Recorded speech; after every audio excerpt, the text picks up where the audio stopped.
Nahmaduhu wa nusalli wa nusallimu ala rasulihil karim, amma ba'du.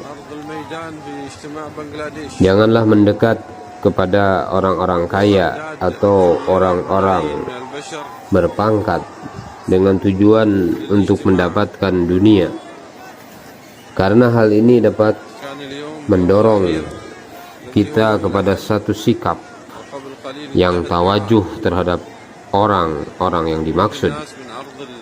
Dalam kondisi semacam ini, maka sikap tawajuh kita kepada Allah Subhanahu wa Ta'ala akan mengalami kemusnahan.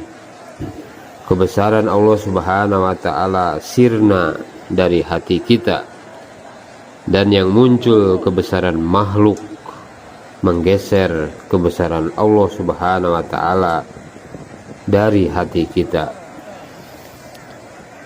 Saudara yang muliakan Allah Subhanahu wa Ta'ala, masa yang kita korbankan untuk keluar di jalan Allah Subhanahu wa Ta'ala seperti 3 hari, 40 hari, atau 1 cila, 4 bulan, atau 3 cila, atau 1 tahun, janganlah dimaksudkan untuk sekedar mencari pahala saja, tetapi gunakan sebagai sarana untuk merubah keyakinan dan merubah maksud hidup, mengambil keputusan dan merubah sikap bahwa dakwah ilallah semata-mata hanya mendambakan ridho dari Allah Subhanahu wa Ta'ala adalah maksud dan tujuan hidup kita.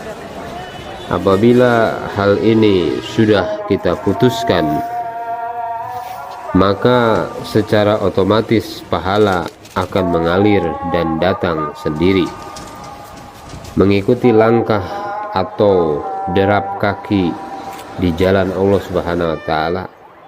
Untuk itu kita harus meningkatkan pengorbanan kita dalam usaha dakwah yang mulia ini. Apabila keluar 3 hari belum dapat meningkatkan iman, maka perlu kita keluar 40 hari. Apabila keluar 40 hari belum dapat meninggalkan kebiasaan-kebiasaan buruk seperti merokok dan lain sebagainya, maka perlu keluar 4 bulan. Apabila keluar 4 bulan kadang-kadang masih melakukan kemaksiatan terhadap Allah Subhanahu wa Ta'ala, maka perlu keluar 1 tahun. Pada saat keluar 1 tahun inilah maka bukan saja iman akan meningkat, tetapi insya Allah Allah Subhanahu wa Ta'ala akan memberikan kepahaman terhadap usaha nubuwah ini. Untuk mendapatkan suatu sifat, da'i karkun harus meningkatkan pengorbanan. Caranya secara bertahap. Misalkan sebuah pesawat terbang, untuk dapat mencapai ketinggian tertentu, pesawat tersebut harus melaju terlebih dahulu di jalur runway, kemudian terbang rendah, dan akhirnya pelan-pelan menanjak semakin tinggi.